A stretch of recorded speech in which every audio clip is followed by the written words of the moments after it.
Hello, football enthusiasts. Welcome to Blaqsport Podcast. I am your host, like always, Isue Tuche, and I'm still on the wheel to take you through what is happening in Morocco. We're talking about the African Cup of Nations 2025, which is taking the whole continent by storm. It's quite an interesting day because we are right now in match day 7. That is the 7th day of the African Cup of Nations, whereby the matches are still going on live in Morocco. It's still an exciting time, and in case you just joined in for the first time, you will not miss nothing apart from the matches and my update. So please feel free to follow us on our social media platforms and check us out on our platforms, on our podcast platform like Spotify, Apple Podcasts, Amazon Podcasts, and YouTube Podcasts to get all the updates on Match Day 1, Match Day 2, Match Day 3, Match Day 4, Match Day 5, and now we are in Match Day 6, and today is Match Day 7. Can you believe that?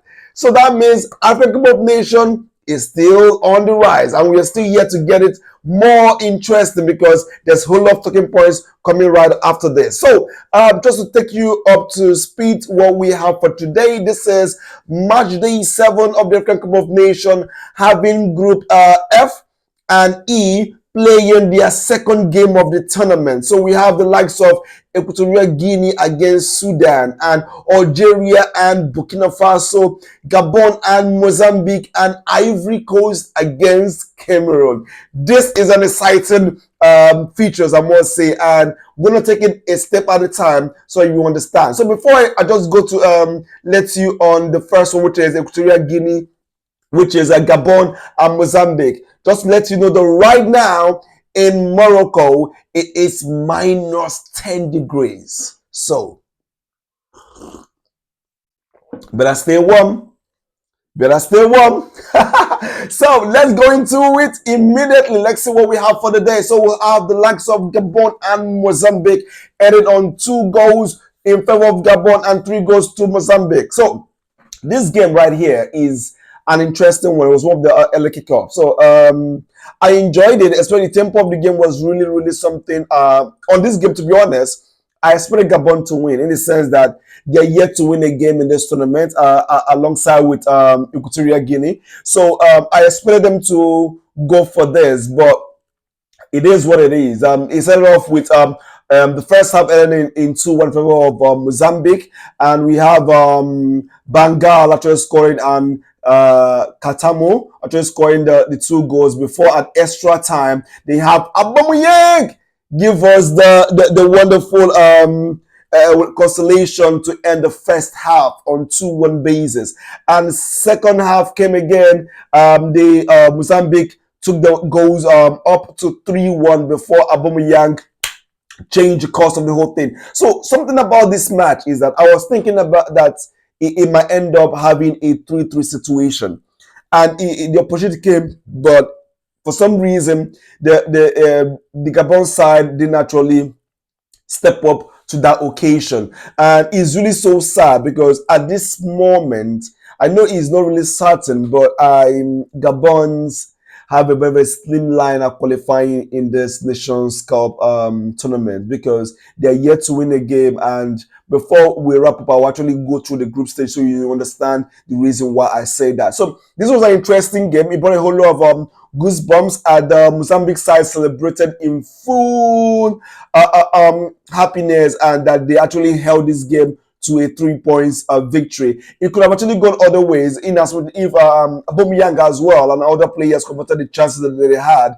at the opposition side. It was really an intense game also for the Mozambique, especially when Aubameyang and the teammates were actually drawing close to leveling the game to a stalemate. But that's what I love about African football is when you have the chance to stay mount your ground, you do it. It's not really there is no time to cajole around. You need to stay strong, hold your position, hold it to the end of the game, and just imagine a goal that had been scored at the early 52 minutes. They held it up to the end of the game, even when they tried to equalize at 76 minutes by Aubameyang and by by Masouda at the 76 minutes, Masouda scored at 76 minutes. Aubameyang scored the first goal. And although he actually missed a couple of chances as well, this is something that I would say that I really enjoy. I really enjoy how this game is turning out to be. But the only thing I must say is that the Gabon side need to start preparing for another tournament. I must say, because as it stands now, it looks like this one have actually slipped away from their hands. But let's see. Time will tell, because they have an option of best third place, but we never can tell. They're already on the last on the bottom of the table, which we'll get to see in the coming minutes now. So let's talk about the next game, which is the Equatorial Guinea Sudan. If you're following this, that should be their first game. I said something about the Sudan, that they are the team that really impressed me most, because I didn't expect them. Yes, they lost, but I didn't expect them to put in a whole lot of performance that they did. And I said that if they should actually replicate this in the next game, which they actually did against Equatorial Guinea, they're going to have a win. And guess what? Equatorial Guinea didn't actually win today's game, and they're yet to win a game in the tournament as well. So this places them Sudan on a comfortable 3 points ahead of Equatorial Guinea in this tournament. So I'm trying to say this again. Watch out for Sudan. They might look like I say they're not going to go really far, but I promise you, these guys are balling. And they might actually be meeting some of the giants. That's why it seems that people are not really seeing what they are actually doing. But look at this team. They're really going to give an upset if they tend to come out to around 16. They're really going to change an upset, because this is something they really need most, and need to make sure that they secure that knockout stage if they actually get to it. If they get to the knockout stage, it's going to be really a battle for anyone who's going to meet them in the round of 16. Now, with this, we have the other game, which is against the Algeria and Burkina Faso. Algeria, Burkina Faso. This game was fire. This game was fire. Yes, I can see that Mahrez scored the penalty in the 23rd minute, and this actually made it. I think almost all the northern nations have actually scored a penalty in this second game, which is actually good, because it shows they are converting. Unlike Morocco actually missed their first game penalty on the opening day, so it's good to see that almost everybody is now converting their penalties. And Mahrez, like you all know, showed class, always coming up with full gloves on, trying to actually give you all 100. So he gave them the lead in the tournament, in the match, and they held on to it. This match was really intense. So Burkina Faso didn't come to play, and neither did the Algerian side. So this battle was super intense. In case you miss this, please don't try to miss any of the African Cup of Nations game, because every single match brings all its own thrills. I wish I could actually explain to you how what actually felt in this game, because there was so much goosebumps. At some point, I think that it's going to be an equalizer, but it was really serious. It's so sad that Burkina Faso side failed to convert and level up the game. But what I can say and point out in this game is, if the Algerian side, obviously, having secured on that 3 points, have actually given them an automatic qualification alongside with the likes of Super Eagles of Nigeria and also the Pharaohs of Egypt. So those are the three nations that have actually gotten a automatic qualification, having won their first two games. So I know third game is going to be like that, but it's also good to see countries who are really serious in this competition, who came prepared. And yes, I would say some actually let me down, and some didn't. But I must say that this situation is something I must commend the nations that actually came out with 6 points already, because this tournament is fire. When I mean, it looks as if all the African nations have actually done a good job. They actually went back to the drawing board. They have a good track and structural record. They're now trying to build a good formidable team. I can remember back then when you have series of African Cup of Nations, we're seeing 3-0, likes of 3-1. Bunch of goals are coming, but right now you're seeing everybody's serious. It's not ending in zeros and ones. I see we're all in binary.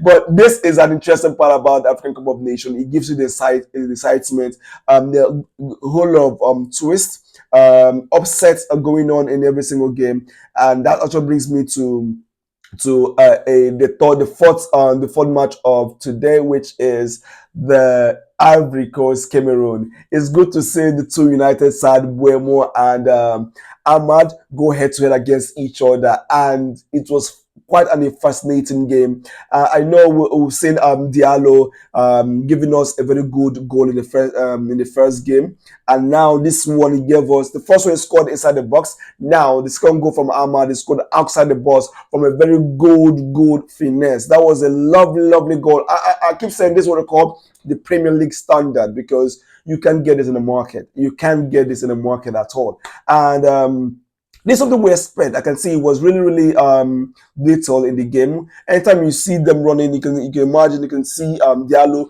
running far right, because creating more space for the ball to be given to him. That is something that any team is going to be playing against Ivory Coast should be mindful of, that because they gave him so much chance and space every single time that their variance with the ball. You can see that he's actually running into space, and that space is not being covered. Every single time they went for a counter, Ahmad is always free to collect the ball, which is something that any opponent should actually be working on. And there's something he normally does in every single game. He managed to find a space even at the center of the box. He knows when to drop back. He knows when to actually move forward. There's something about his positioning in this tournament that keeps amusing me, because he's showing so much quality that I don't really expect that from a right wing player playing 10 in this situation, but he has been, like just saying, phenomenal throughout this tournament, scoring 2 goals in 2 games. Come on, you need to give him some credit. Amad Diallo is on fire. Amad Diallo, damn. Listen, this top performance, but it's, although that didn't last long before an on goal from Conan, the Cameroon equalized, but it was really an intense game. Buemo did what he can, and I must say this was a really quite an intense game, because the equalizing was super good. Yeah, came from a deflection that actually went back, and the keeper tried to save it, but it was really far gone.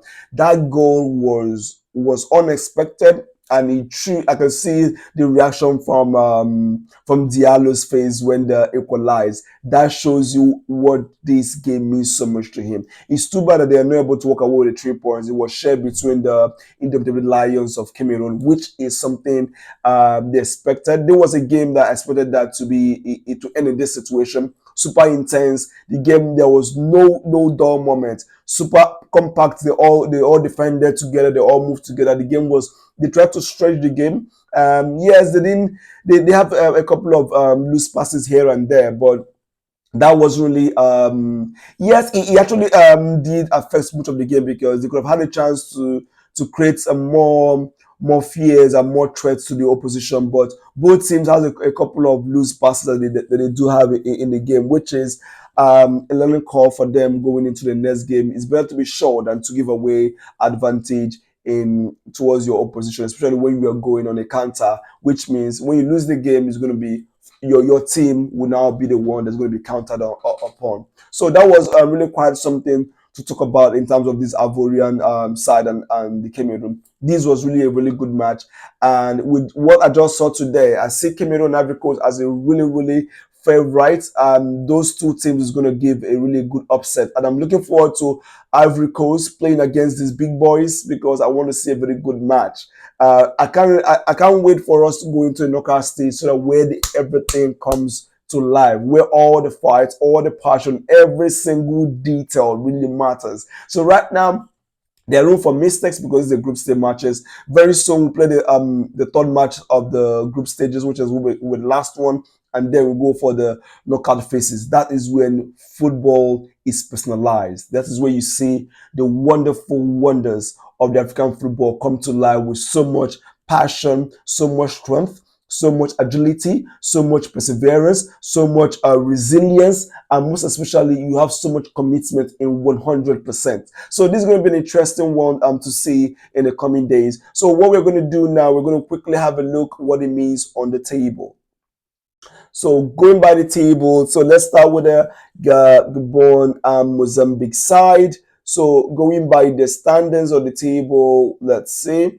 So we have Cameroon on top of the table, followed by Ivory Coast. Yes, they shared points, so that's why they're all on 4 points. They've won one game, drew one, both of them, and they drew against each other, which is expected, which shows how strong this group is. Mozambique has only won one match, and Gabon, like I said, is yet to win a game, which is why I say they need to win the next game and by much goals to give them some advantage to see where they're going to end up in the ranking of the third places. So it's going to be really a very difficult one, having seen that those people on the third ranking are mostly 3 points, but by next game most of them are going to be on 4 points. So at this junction, I would say I don't see Gabon qualifying except they win their next game, of which you know the Ivory Coast and Cameroon also need to win their game or draw at least to qualify. I don't see them giving away this win, so it's going to be very difficult for Gabon to qualify in this stage. So it's more or less bidding them farewell. But you know, this football, you can never just write people off like that. So let's see what it's going to mean to the others on the table, on the other group. So looking at the other group, let's say about Algeria and Burkina Faso. Let's see what it means to the group for them. So we have Algeria on top of the table with 6 points, having qualified for round of 16. We have Burkina Faso with 1 win and 1 loss, and we have Sudan with just 1 win and 1 loss, and Equatorial Guinea is yet to win a single match this tournament. So this actually wraps up what Group E looks like. And if you look at what we are seeing here, I say Sudan, Burkina Faso ought to qualify, but that would be dominant on their last game. So Equatorial Guinea going to round 16 is going to be really going to be on serious luck, having them not winning any single game at all. So in this situation, they're not really even in the ranking if they still stay at number 4. So as it is now, it's going to be very difficult for them to progress if they don't win their next game based on the third place ranking. So let's have a look at the top scorer currently. So we have the top scorer still as Mahrez, having 3 goals and 0 assists, with Ademola Lookman of Nigeria having 2 goals and 2 assists already in this tournament. We have Tunisia, Achori having 2 goals, Diallo now having 2 over 2 goals, no assist yet, and Diaz Brahim having 2 goals as well. Jackson already know about the 2 goals. Salah is also on 2 goals. Sinayoko also have 2 goals. Then we have the ones right here. So he's still pretty much in his level, and a whole lot of expectation is still coming up every single day. So this sums up match day 7 of the African Cup of Nations, and it's been banger. And I actually wore this camo to let you know that we are not taking no prisoners. So what it means is, but the third game now, the final game of the group stage, is going to be really tearful for most nations going, because that is when the plane starts warming up. Everybody, fans are crying, players are crying. Oh, I don't want to get to that point because I know it's painful. I know how painful enough it is for Nigeria not to qualify for the World Cup. I know how painful it's going to be if Nigeria actually crashes out. So I know how painful it is for nations to lose out of in a tournament. So brace up, because when we get to the third matches, a whole lot of tears are going to be pouring on the stadium, on the screen. So that's what African Cup of Nations is all about. It's about the winners, it's about losers. Don't forget, only winners takes it all. And I'm talking about the $10 million for the African Cup of Nations trophy. So I am your host, like always, Israel Uche, and don't forget to follow us on all our social media platforms, on X, on LinkedIn, on Facebook, on IG, and also on podcast platforms like Apple Podcasts, Spotify. You have Amazon Podcasts, you have YouTube Podcasts, and also all podcast platforms. Click on Blaqsport, and you'll be able to get all the information, all the post-match analysis of match day 1, match day 2, match day 3, match day 4, match day 5, match day 6, and now match day 7. And don't forget, I keep keeping it real. I am your host, like always, Insonet Uche, and tomorrow we should be bringing a guest live from Morocco to give us an update of what is happening in Morocco. So as you stay glued, and don't forget that wherever you are, Blaqsport will surely and forever find you. Have a wonderful evening. Ciao.